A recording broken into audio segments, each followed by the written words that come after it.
What would you do if, on your way home from a long day, a lion came charging straight at you out of nowhere? Be honest. Not the brave answer you would like to give. The real one.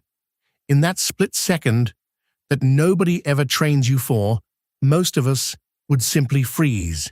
We would go rigid and let whatever is about to happen, happen. That is not weakness.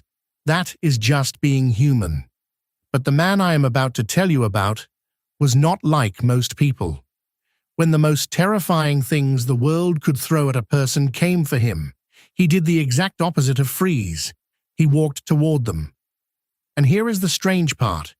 You have almost certainly never heard his name, even though a king once trusted him to guard his life while he slept.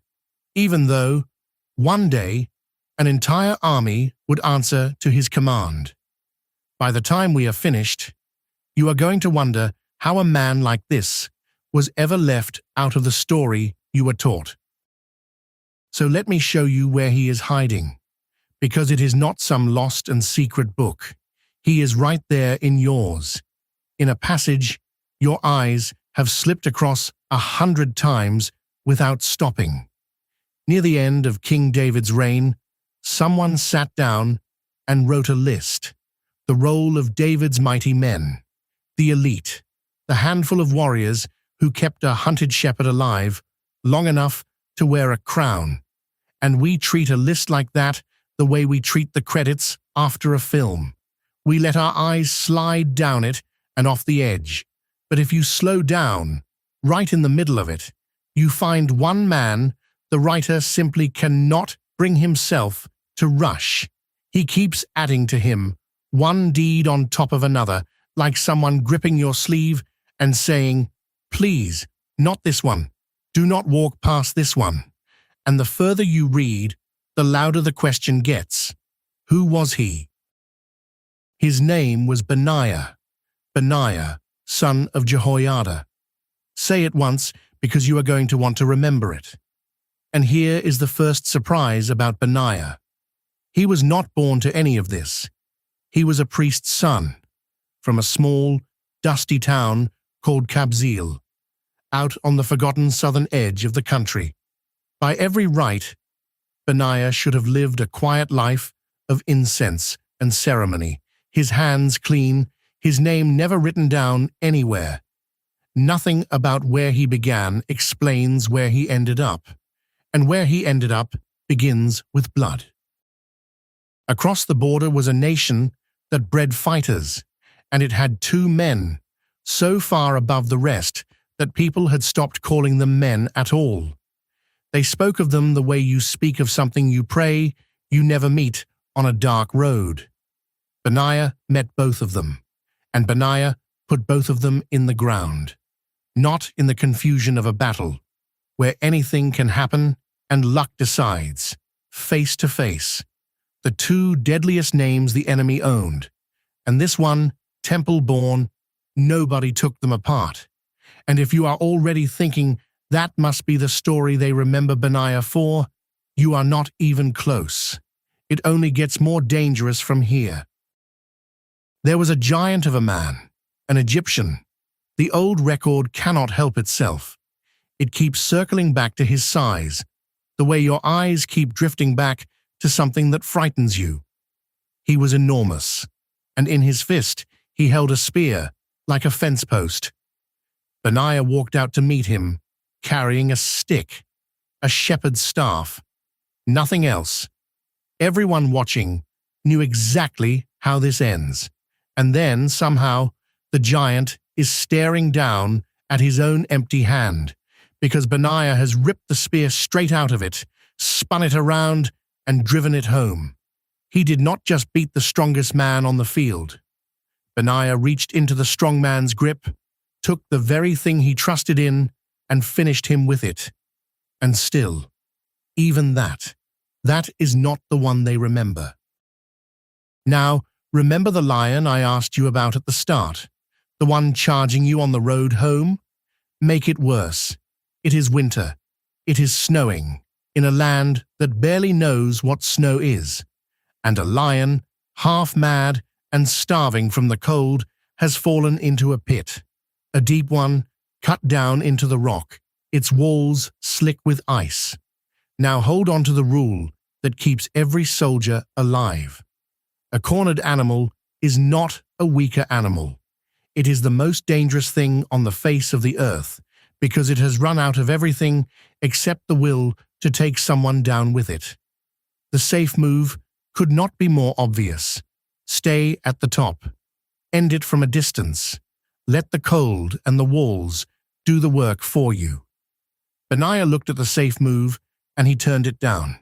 He climbed down into the pit, into the dark, with no way back out, the footing gone to ice, the daylight above him shrinking to a coin, and he shut himself in with the one thing on earth built to kill him. And when it went silent, one of them climbed back up into the light. It was not the lion.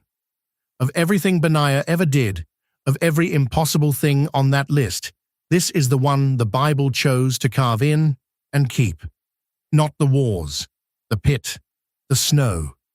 A man who, on the coldest, darkest, worst day of the year, chose to go down into the black on purpose. So now you can feel the question a king would have to ask.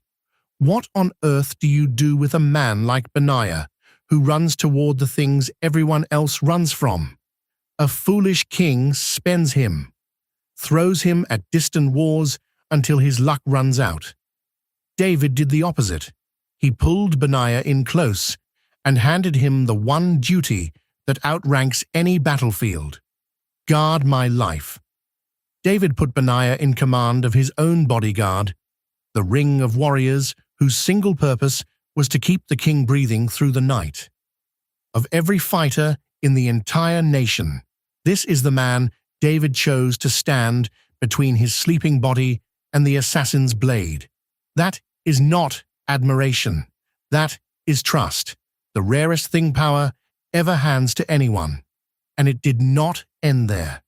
Years later, when the old king was gone and the loud, ambitious men who had circled the throne had all grabbed for power and lost, it was not the loudest who rose to command the whole army of Israel. It was Benaiah, the quiet one, the priest's son from the small town who had simply been faithful in the pit, faithful at the door, and faithful through all the long years when nobody was watching. So hold on to that name, because this is the strangest part of all. It was never hidden. It is written down, plainly, more than once. Benaiah, son of Jehoiada, the priest's boy who was never meant to lift a sword and who ended up lifting a whole army onto his shoulders, the lion, the giant, the two champions, the king's own life in his hands. It is all right there in the book, under his name, and somehow most of us walked straight past it. And here is why Benaiah still matters, 3,000 years later. We keep telling ourselves that courage is for the good days, that we will be brave once the weather clears, once the odds swing our way, once we finally feel ready. Benaiah did the greatest thing of his life on the worst day of the year, in the cold, in the dark, at the bottom of a hole, with everything stacked against him. And somewhere in your own life, there is a pit you have been circling for years. A thing you keep looking down into and stepping back from, quietly promising yourself you will face it when it is warmer, when you are stronger, when it has weakened on its own. It is not going to weaken on its own. And the people God remembers are almost never the ones the crowd was watching. They are the ones who climbed down, on the cold day, on purpose. Benaiah, son of Jehoiada. Now you will never skip that line again. Go and read it for yourself tonight. Only a handful of short verses, and far stranger than anyone ever told you. And then remember this, the book is full of them. Men and women folded into single lines, buried in lists waiting for one person to slow down and finally see them. Stay with me, and next time, we will pull another one out of the dark.